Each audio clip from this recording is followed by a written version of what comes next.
I don't know. We got a Planet X show here with Richard Alan Miller. He was here a couple weeks ago, and talking with him today, he sent a bunch of really nice, did a lot of thinking about this new planet that has been found. There, I guess, Planet 9, and there's a lot of hoopla going on in the Planet X community, the Nibiru, about how this is either confirms or it masks and all this stuff. So after reading some of the things Richard has sent, I wanted to have him on the air to talk about it.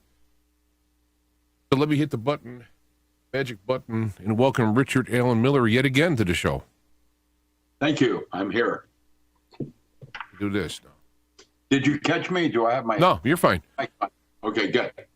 Yeah, I just saw you, a couple weeks ago, and here we are. And I last year. A couple weeks ago, wasn't it? About 2 weeks ago. Yeah, it's the first show of the year, and I did about 5 shows with you in 2014 and none in 2015, so we're catching up now. Cool. But I'm going to be working here to provide for the viewers some of the links and whatnot that you have provided. I've added a bunch myself this afternoon, and we'll go along with that. But with the classic Planet X versus the new Planet X, can you just give kind of a summary, and then we can go and dig into it? Well, I don't know where you'd like to begin. Planet X, 7X, as Gerald Clark has written about, others. Gerald Gardner, what was his name? Oh, yeah. Planet 7X, Mercury Rising, or something like that. There's a bunch of different papers now that have confirmed that there are planets, plural, out past the Oort cloud. And when I say that, there's more than 2. They have identified this one that is either, I don't know, they're calling it, I don't know what they're going to call it because they're not sure. It's either a young sub-brown dwarf, maybe just a little bit bigger than Jupiter, with a mass that is a little different. It's not a gas giant. It's a little heavier than that. And the thing that's interesting about this particular discovery is that we've known somehow that something was causing the orbits around Neptune and Uranus to be variable. And this was actually predicted. And now they've actually physically seen it. There were several other places that have seen it and described it. What was it? It was the Planet X was by the Alma in Chile and Andrew Lloyd's Dark Star blog, which both had informations on that. By the way, Andy Lloyd's Dark Star blog is excellent, and so I recommend that. I've had him on the show years ago about that. We had Did you? Yeah. Yeah, you've always been a skeptic on Nibiru, and possibly, rightly so. Modern, myths aside, there's compelling evidence historically that something is about to happen. I don't know if it's going to be a Velikovsky thing. I'm going to say one other thing as a physicist. I have some friends that sent me the IR signature of this object, and that is my field. I'm infrared countermeasures when I worked at Boeing. One of the first things I did, so I've got a strong background in those bandwidths. And I have to say that the anomaly is suggesting it might not be what we think it is. And what it is, I can only speculate, other than to say the infrared signature would suggest it's an artifact. And that is in the quiet community of scientists. That would suggest that it might be a brown dwarf, a twin for our sun, that a previous civilization or something has put a Dyson sphere around it or something of that nature. Stay tuned on that, how that starts to fall out in the next couple of weeks. Everybody's looking at it now, of course, since it made the science thing. In we're going to have a lot of pronouns flying around here. Now, we're talking about this discovery that was done by Caltech, this particular planet. This is the one we're talking about? Yeah. Okay, all right. Yeah. So we'll call it the Caltech Planet X. Okay, or right. they're calling it Planet 9 because Okay. Mercury, not Mercury, but Pluto has been declassified as a planet. And so that would make this the 10th planet or the 9th planet, predicated on whether or not you consider Pluto to be a planet. There are other objects out in elliptic in different forms. And so this might account for the blue Kachina, Wormwood, and half a dozen other possible candidates that I don't have a clue at this point. I can tell you that the asteroid belt is an interesting thing in its relationship to Mars, and the two planets, or not planets, the moons of Phobos and Deimos. Deimos has got a structure to it that would allude that it was maybe a larger moon at one time and may have been what took the atmosphere of Mars away. The asteroid belt might have been a planet, another water planet like Mars was. Mars actually has more water on it than Earth does. Even as a smaller body, it physically has more water on it. I took a picture of the sun, of the Earth and moon, and then I put a volumetric ball up of the water on the Earth, and then I brought a fourth ball in on the volumetric on Mars, and there's actually more water on Mars right now than there is Earth, even as a smaller planet. I take it because it's dissolved inside the dirt, no, dust. It's right close to the surface. Curiosity has actually got pictures of it, and there's actual flowing water and on ice caps, and it's a new structure of water. Since Jerry Pollock and all of those came out on the fourth phase of water, well, it's a different phase of water that will not literally freeze at minus 100 Fahrenheit. If you were standing on Mars and your feet were at 70 degrees, the air is so thin on Mars that by the time you were up to your head, your ear would be at a minus 5 degrees Fahrenheit. That's how thin the air is on Mars. Now, with that said, right within inches under the surface is a liquid form, semi-liquid form of water that will not freeze. Boyle's law, PV equals nRT, won't freeze. And so it's a new phase of water on Mars. I have written about it in my article on water in my new book, The Non-Local Mind, and I will discuss some of the things we're doing, like the Mars Project. This Planet 9 is, because of its density and because it comes in off elliptic in and around Neptune and Uranus, will absolutely have massive effects on the Earth. It will have massive effects on the Earth. Already, we are seeing aberrations in our sun, including perihelion when it's out away from the sun, and the sun seemingly goes dormant when it shouldn't be. That's you can check that out with this. Now, let me kind of stop in there. I guess we'll get back to the water on Mars, but it according to the calculations that you've put together and analyzed, the planet will not come in to the inner solar system yet, because of its size and perhaps magnetic portals or some other properties. It will affect the Earth. Mm-hmm. Okay. It already is. That's how we first found it in the first place. It was affecting Neptune and Uranus, even though it's way out there. Now, is this the object that Caltech is talking about? Yeah, yes. Right. Is this the object that I'm going to forget his name now? Velikovsky. No. He was for the Navy. He went down south to. He had a theory that something was out there. He went down to measure it, and then he died before his stuff can be published. Yeah, there's a lot of different.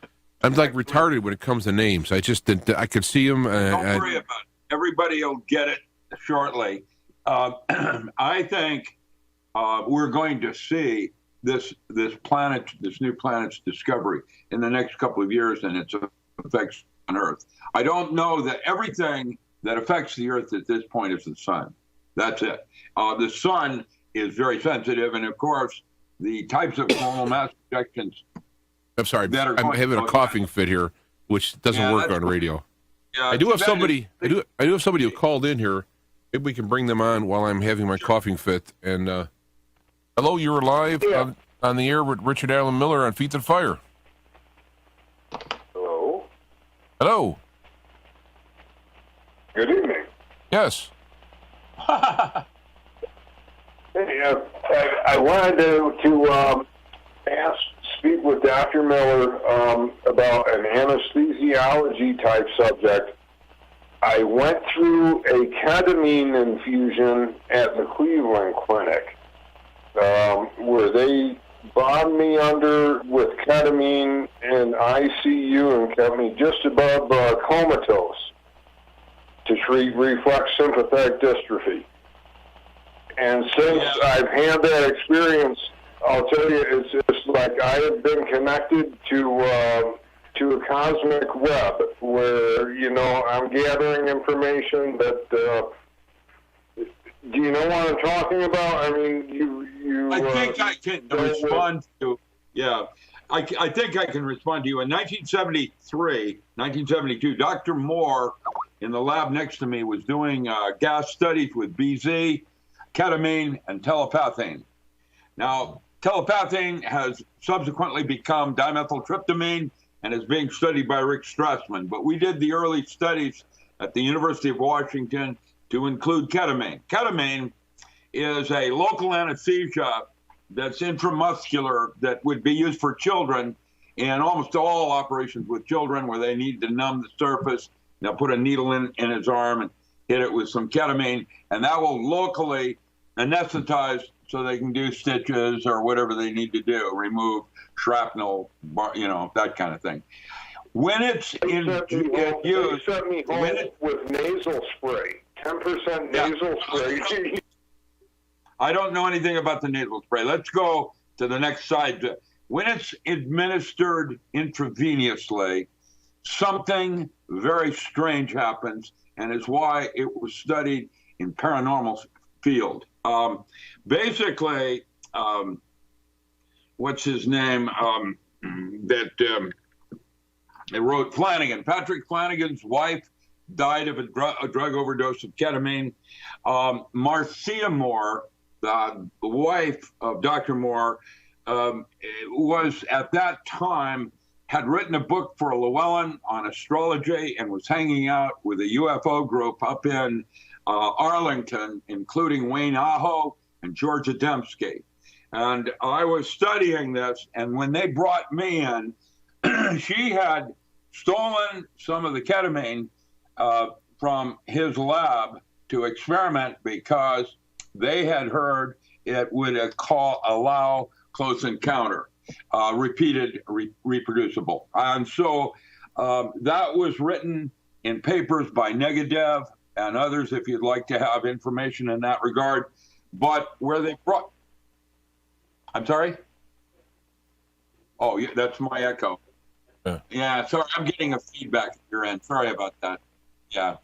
But they brought me in when they found Marcia Moore's severed head in the Florida Everglades 2 hours before she was dead in Seattle. That's the paranormal thing. We'll talk about time in the next let's move that to the next one, because I definitely want to keep the Planet X thing running today. So I appreciate the call.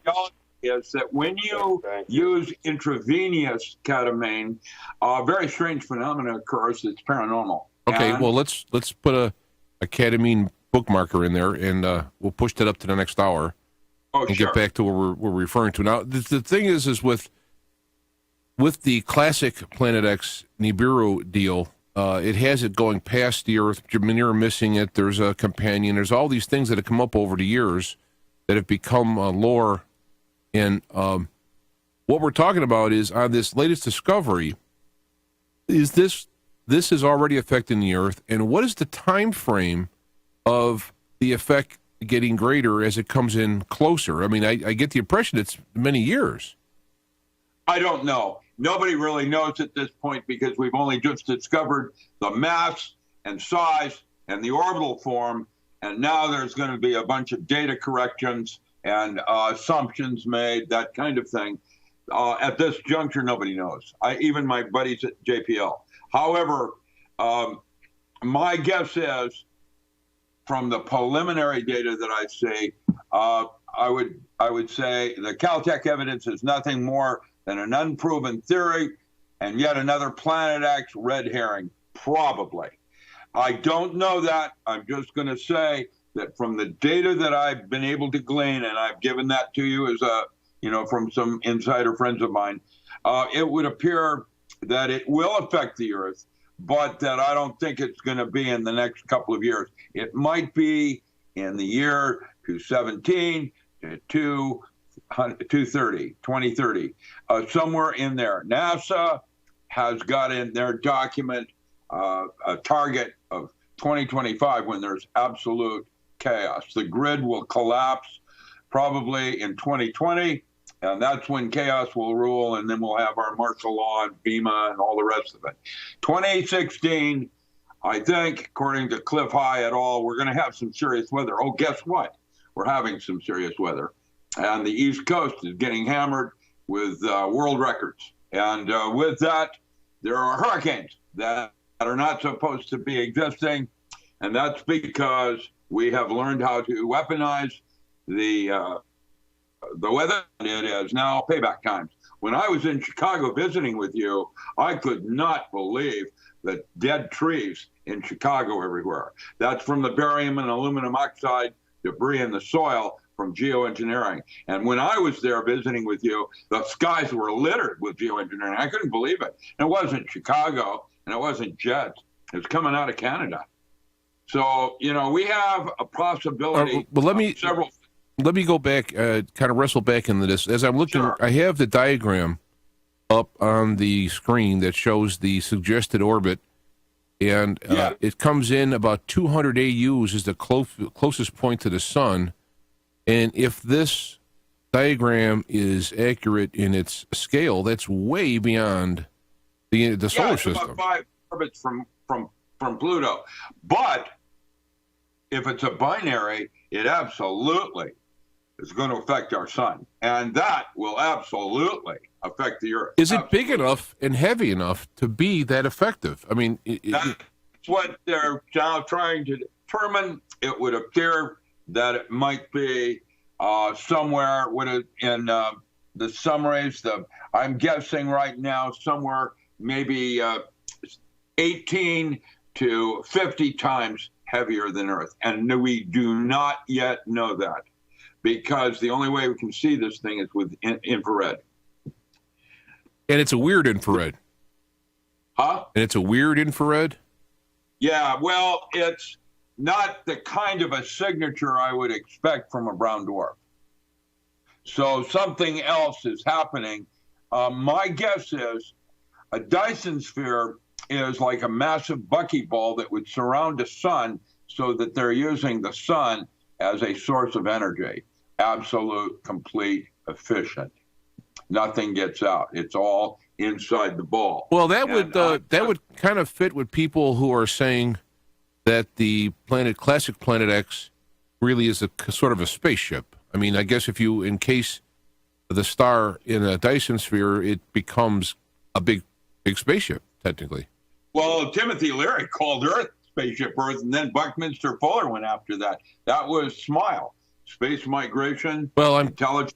But I'm trying to think of more in a technical sense. That there could be life forms. It's an artifact. There could be life forms associated with this stuff. Well, there is something, because of the infrared signature. If it is a brown dwarf and it's got a Dyson sphere around it, that would inhabit, Anunnaki. I know, but to me, looking at the technology on Earth, to say, and if it has a Dyson sphere on it, is like, that's a big if. That's an if that is so far away from our abilities. That's my imagination. And here I am, a physicist, having to play ground rules. I have rules of engagement on how I have to approach this thing. And right now, imagination is reality. And so basically, I think we're all creating our own aliens and apocalypse. And here we are at the end of days. All right. Well, back to this back to this planet. I want to clear this up because now we have the classic Planet X. You have the Planet 9 that they're calling, and yet there's also talk of something really, really far out there that's really, really big as well, and that could be the real dark twin. You know, the actual. There's talk that this Planet 9 or a Planet X in Nibiru is actually caught between two suns, one being a real heavy dark star or what have you. I mean, how does all of that math work out? I mean, as far as I know, this whole Caltech thing is math, right? They don't have any kind of pictures of it. Visual. Yeah, they have infrared and data. I posted some of that on the perihelion. Yeah, calculations. Now, let's go to the sidebar where the orbital appears to be around 18,700 years or something like that. That about right? 20,000 years. It comes through our solar system. That's different than Nibiru, that's 3,600 years. Okay, so now with that said, it's interesting that I discovered some caves in France that have now absolutely been confirmed that the cave drawings are not from cavemen drawing animals that they're hunting, but star constellations. And there's some links there in the scientific community that have come out on that regard, that 20,000 years ago, something went through and whacked everything. And 200 years later, when they crawled out of a cave, they left drawings of that event. The Clovis is the Hopi, came out of a cave 3,600 years ago, and they have a picture of this Nibiru coming through on the cave drawing, and the Hopi and their medicine on the blue kachina, which is part of their medicine. Medicine, Indian medicine, are their songs and dances, their history, like in Enemy Mine. They have a culture that is rich in their history, and they sing it from one generation to the next, and it's validated now with the Clovis and anthropology, which means we knew there was a planet killer 200 years ago when the Clovis cultures were discovered. This new discovery in the 1940s in Paris, in France, those cave drawings are very interesting because when you look at this bison, which is a star constellation, around the eyes are a whole bunch of little dots, and they absolutely star for star. And then further down in further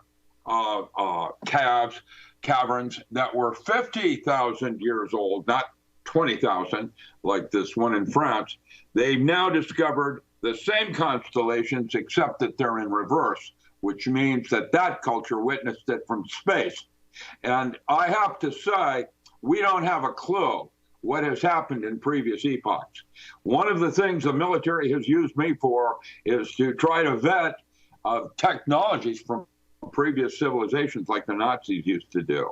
I have been to Antarctica. I have seen smart blood that is not human. I have seen artifacts that had materials, electrophoretic, that were 100 times stronger than diamond.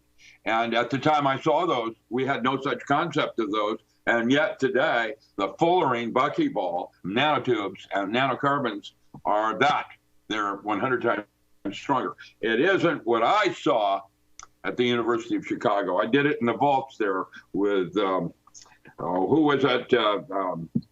He was from Kent State, Wilbur Franklin, Dr. Wilbur Franklin, and I did those studies for Dr. Carl Schleicher. And I know there's things out there that we may never know about. I have been particularly interested, for example, in the concepts of South Sound and dance movement will change space-time. The whirling dervish, ghost dance. I started studying, what's her name? The time thing. We're going into time now. That's the next hour. So.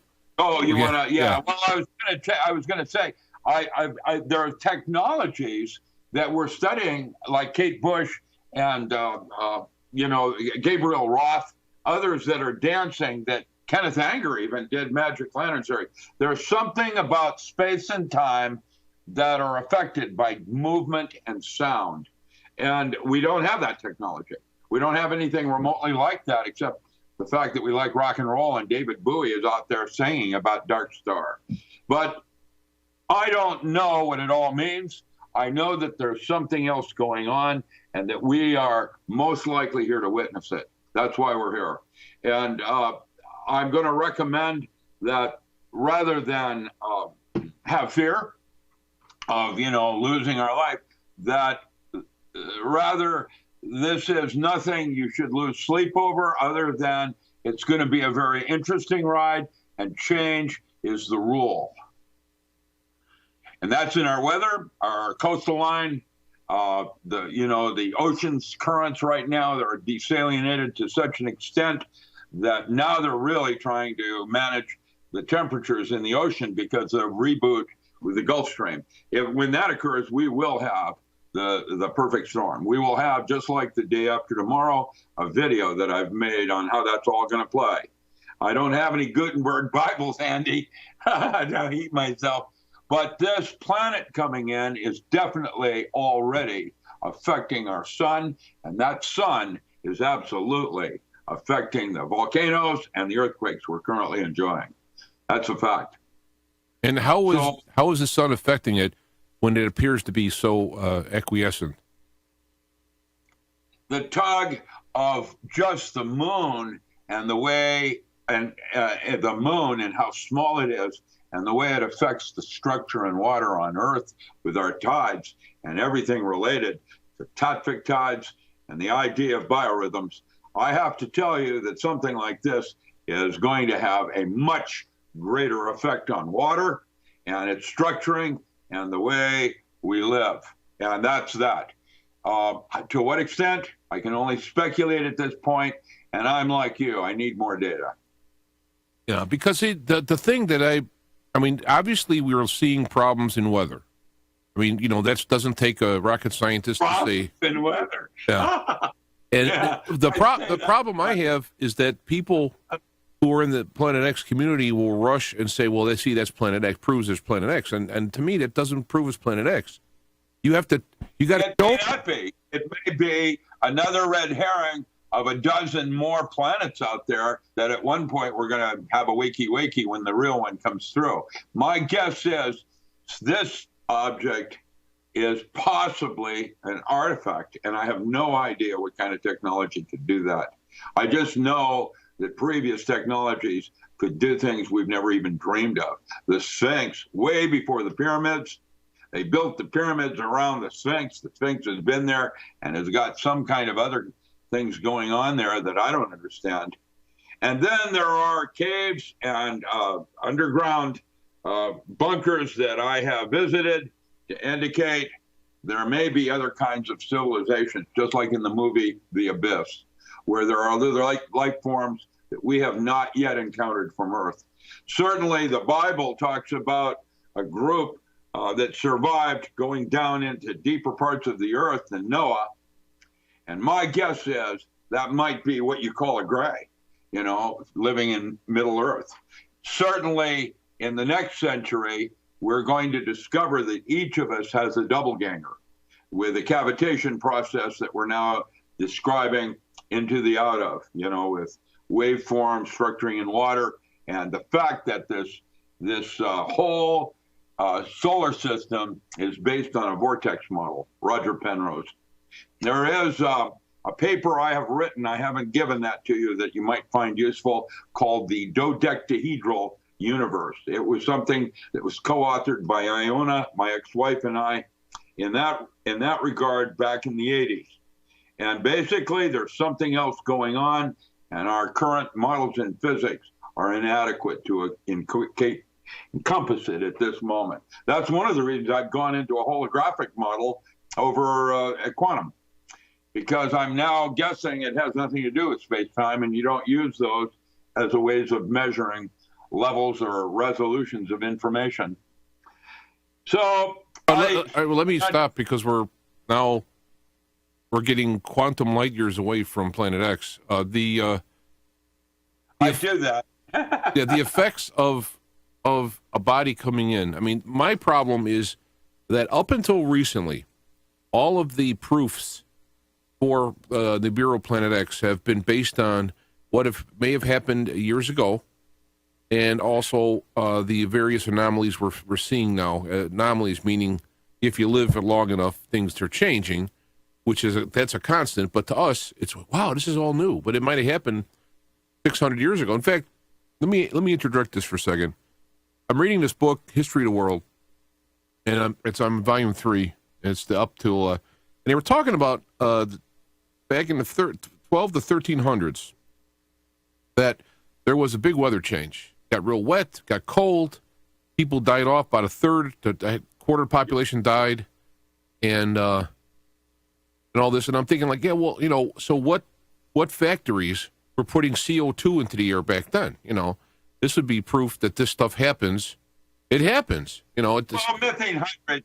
All of this has to do with the salt in the ocean, and right now, that quality is changing maximally because of Greenland melting. South Pole was at 67 degrees Fahrenheit. Yeah, no, I'm talking back at 1300 when the ice melted back and then came forward and all these things. And I was getting ready to put together a little thing on this to show, because the global warming phenomena is, I think, is an error. It's a political thing as opposed to actual physics. We're going to have an ice day. It's not global warming. But and of course, they now say climate change because of that, because they want to have this change happening is because of the socioeconomic system in the West. That's what the bottom correct. Right. That is, I know it. Yes. So I was going to come out and say, well, look, there was no coal burning firing coal plants back then, and yet this change happened. And then I read an article where they're now saying that global warming started with the slash and burn of the wilderness for farmers, and that now they're already like seeing, they saw where I'm going, and now they're coming up with an excuse. What you're reading are theories. They're theories. But they're not theories to them.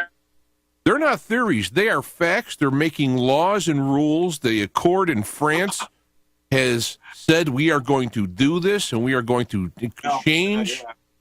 So this is not a theory. It is a theory from my way of looking at it, but to them it's fact. And if you're not on that camp, then you're crazy.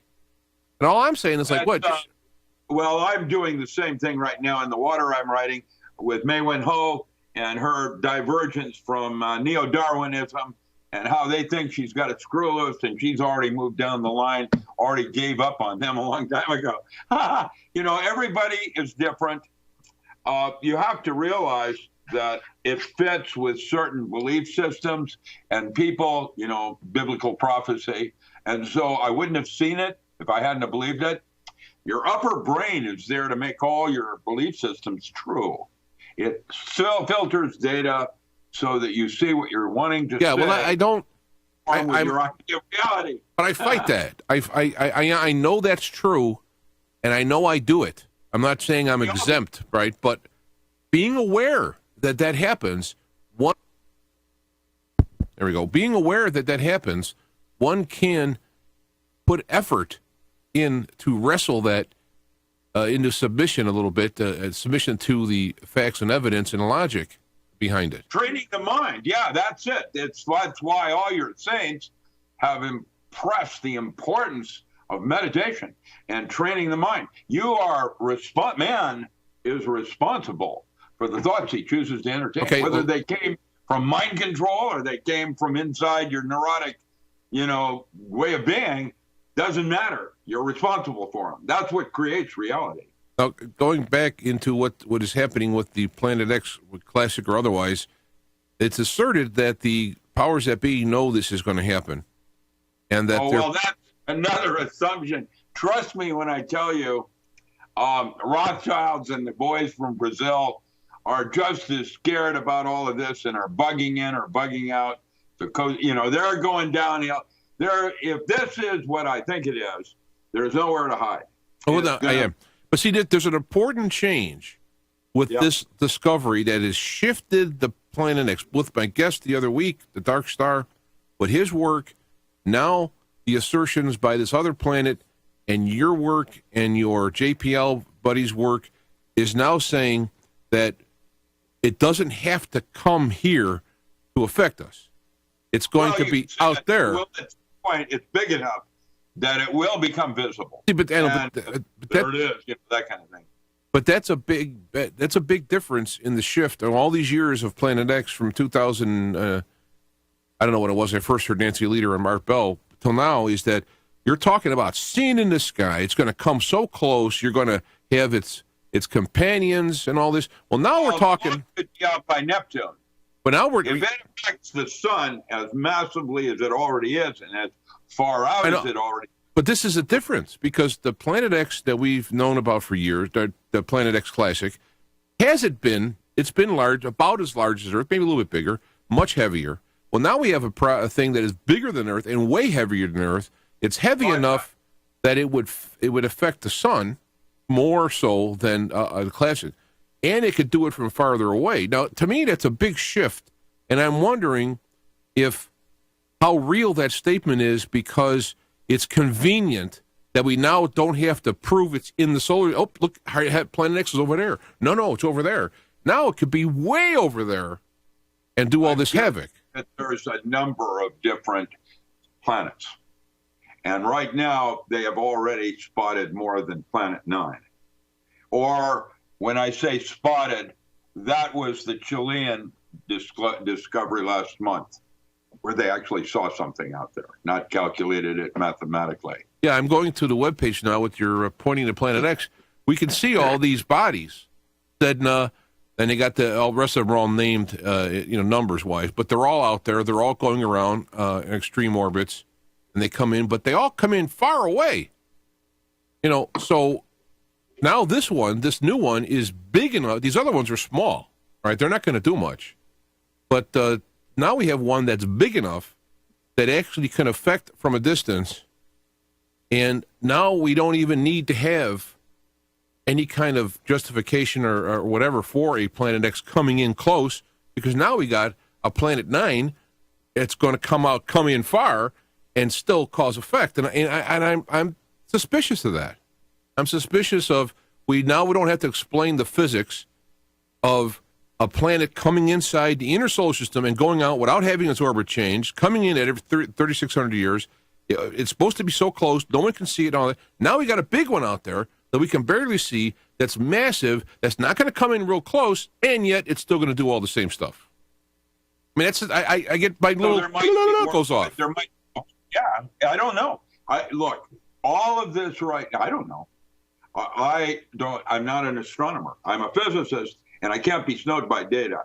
This thing is, if it is of the mass that they are calculating it to be, and they don't know that yet, then it could absolutely affect our sun when it comes in on its perihelion and near Neptune. And that's where it's going to probably cause, massive coronal mass ejections from the sun. The grid will be the first thing that happens, and then everything goes downhill from there. I think that we'll see not a pandemic, but I know for a fact we're going to have a perfect storm at some point, probably around 2025, somewhere in there, when there will be a reboot of the ocean currents. It's happened before. You can find dinosaur with food in their mouth, that got frozen. Right. Now see, to me, when they found those mammoths that were frozen, standing up. I mean, I saw them pulling them out of the ice, and they were standing up. And they got food in their stomachs that's green. Now, that's impressive. That is impressive. That's 10 degrees per second. Just like in the movie The Day After Tomorrow. Yeah. That movie was accurate technically. Now that event could have been a weather event. So it is a weather event. Yeah, it's a reboot of the ocean current. I know, but which could happen without a Planet X. Well, it already is going to happen because the temperature of the ocean right now is 2 degrees above what it was when it brought on that Jurassic end. So there it is. We are going to have that. How extensive and how dangerous it is, I don't know. That's why smart money is moving to Costa Rica, just like in the movie. Mexico takes in our vice president, and that's where the refugees go. 2 weeks. Because I'm looking at Planet X as a metaphor rather than a literal, a physical thing coming in. Yes, that's an accurate way of approaching reality. That's imaginal psychology. That's the way I train SEALs, as if. When you looked everything in it as a metaphor. That's Gregory Bateson. It doesn't lessen the effects, and we could have most of the attributable effects to a Planet X could happen for other physical mechanisms, and it's when we're sitting in the middle of all of this catastrophe, who are we going to argue about whether it's Planet X or not? It doesn't matter, all right? So one of my problems with the classic Planet X is people are focusing on this Planet X and not focusing on all the effects and the stories around it. That is another good reason why the Hopi have been respected as the center or first ring for American Indians. Let me give you another one. I don't mean to take up your time with this stuff. But, no, it's good. Yeah. I've been reading about the various, there's the 10th incarnation of Vishnu. Oh, yes. You have the Maitra Buddha, which is an offshoot of that. You have Christ's return. You have all these things coming, and they have things in common, a sword and a horse and all this. I'm thinking, like, people are arguing about which one's going to come. And then, of course, you had the people saying it's not going to come. It's like, does it matter? You know, what those three are doing, according to that, is they're doing a service to get rid of the evil and help the love and help the evil. I mean, do we have to fight each other to find out which one wins, or can we actually take their examples and put it into play, into reality? Yeah, there is a quote I like to end with called, "When you see the kingdom of the Father on earth," this is Joseph Campbell, "when you see the kingdom of the Father on earth, the apocalypse has already occurred. It is perpetual in its potential. It is an archetypal thing, and we are, at this moment, facing the end of days. The Chinese yuan over the American petrodollar. Watch how the media has took a spin on the East Coast so much that it was as if a natural disaster hit before it did, in terms of all the stores being bare and barren. Remember when I told you that when you see Walmart stores closing, that would be the beginning of the end of it all. That's when it all begins. That's what Cliff High and others are predicting with their web bots and what we call algorithms that listen to chatter on the internet and then accurately predict the future. That is Jade 2.0 software. They now are using algorithms for crime detection in New York City, where they can look at a certain region or neighborhood and know when a crime is going to occur 28 minutes before it does. Now, that's what we can do now with Minority Report. It's happening. They're using it. It's in the media. Jade 2.0 with the Jade Helm experiments was to shake down that software, get a read on how the American public responded to the accurate profiling of each of us, knowing what we're going to do before we even do. All right, that is technology now. Now let me give another metaphor analogy here. You have a human being who is walking toward a cliff, right? And the analogy I have is we are watching the bacterial count in the intestine. We're watching the arteries to see how much calcium they have. And we're doing all this stuff inside there. Meanwhile, the human being is walking toward the end of the cliff. You can do all that you want in there. You can make that heart last forever. You can have and you're going to walk off the cliff. See, this is why I have a problem with all the details of trying to narrate this stuff, because you have a big enough picture that's clear enough. It's going, warning, okay? I don't care if it's Planet X. I don't care if it's the end of days. I want to know, all right, there's something going on here. I mean, I can feel it. I can see it. You can quantitatively measure it. You got, it. So it's like, instead of arguing about all this stuff, what I'm trying to do now, and I actually started doing it before, but now even with this new Planet X thing, say, look, let's all start looking in a more philosophical approach. Well, that's a good place. Yeah, inner landscape. That's a good place because, in fact, your imagination, in fact, is creating the aliens and apocalypse events that we're currently enjoying. That's exactly how it works. Now, if you look at say the Agenda 21, it's a political thing, right? There is an effect from it that'll be devastating. You have the burning of the fuels and whatnot, and the cartels for the oil, and you have the radiation from the various things. They're all negative things coming from it. So what it doesn't tell me, oh, we should go to this system. It's like, no, we got to stop. What do all those things have in common? Coal burning, gas, oil, natural gas, and nuclear all have in common. We are destroying something to get energy. When you eat, but here's the deal. That is not what is causing global warming. No, I know that, but I'm not. What's causing global warming is the oceans are changing the desalinization and volumetric, and what it's doing is releasing ammonia and hydrates. It's okay. You're talking about the bacteria in the intestine again.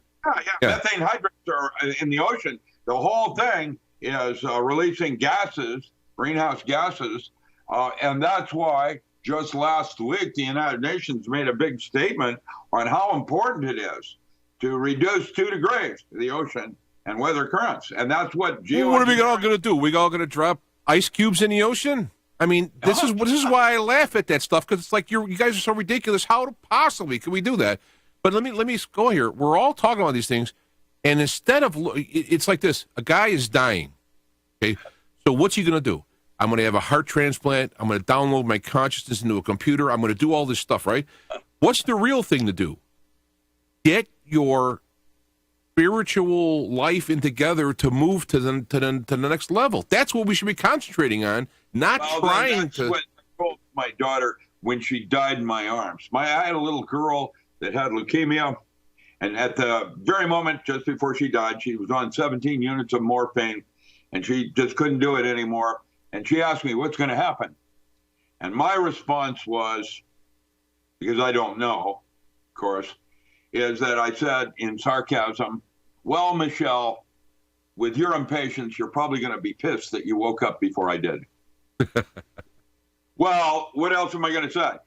This physical plane is where we go to be sick spiritually. I am now exploring new forms of consciousness like I did 45 years ago when I trained SEALs. Back then, I learned how to control autonomic functions, breath, for martial arts fighting, make it paranormal. I could control heart rate, pulse, respiration with biofeedback.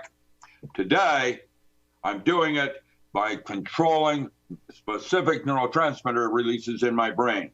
The chill that you just feel right when I said it, going up or down your back, is dimethyltryptamine. And that means, like ketamine and some of the other neurotransmitter-like chemistries, there are geometries in the way you store information in a holographic type of brain. And if you choose to look at reality from that point of view, you will see that the physical plane isn't real. What's real is closer to reality is what the American Indians and Aborigines would consider dream time, the place where you go for 8 hours and dream in REM and deep sleep. And with those realities also structuring the water in your body, which is related to health and your awareness or consciousness, there is something else going on here yet, and we don't have a clue. And I know I don't know. And I'm like evolved. I'm working with neurotransmitters. I can release all of the different ones and create with visualization exercises, literally Ezekiel's vision, the throne chariot of God. Comes out of Merkaba mysticism. And when you envision certain kinds of geometries in your mind's eye, you set up resonance in your brain. And glial cells start to resonate a certain kind of pattern and releasing of these specific neurotransmitters. And now you can do things you can't do where you are right now in this conscious state. That's how it works. And that's where we're going, is learning very slowly into the next level. All your higher brain states relate to consciousness with feelings. They don't talk about data. When you have a dream, it's not about an elephant flying. It's about the fact that you could fly and how you felt about it. It's about emotional plane. It's like the physical plane with more detail on your intent and eventually purpose. And so you have an access to self in these different layers of the experience. It's not about knowing. Well, I agree. And using that type, again, another analogy, it's like learning to drive the car, where you can go with it, what you can do, versus understanding the combustion cycle in the engine. Now, I understand. And then, of course, you can go to another level, which is above emotional, which is intellectual level, what Plato would term basic form, and what distinguishes the archetype of a chair over a couch. You both sit in both of them, but the couch is something you can lay down in where the chair is not. And so the chair has a basic set of forms and an intellectual form, no matter what kind of a chair it is, as opposed to a couch. Yeah, but I can tell you something about Plato. You know, well, and then above the intellectual plane is the archetypal plane, where you are me, and I am you, and I am the walrus. And right. When you get to that place, that's only halfway to God. But what I'm saying is there wouldn't be a Plato if he had to go out and farm every day, because he was rich. He was rich, and he had people that he oppressed and into farming for him as slaves. He could sit around and think of these things. You see, this is where the problem is going to be in our world is going to be based on, if you're going to continue being a predator or a parasite, that has to change. Yeah. Before anything. And what Planet X represents is an immutable force that's coming in and saying there was a time frame that was allotted for this stuff, and the time is ending. Swim. Yeah, the time is ending. We're going to another thing. Well, let me hold on for 1 second. What is that also called? Cowboy up. Or cowgirl. All right, so I want to say, as we're going to come back and do another segment, and we'll get into the time and that, but I do have all of this stuff, many of which we didn't get into, that I do have links on the webpage, and we will have this available for people to download it and look at it and so on, and go farther into the technical aspects of it. So take a break there, Richard. We'll be back in a couple of minutes, and we will be looking for to talk about the nature of time. So feedtothefireradio.com. Also, be watching this on the Conspiracy Channel. So we'll be right back after this.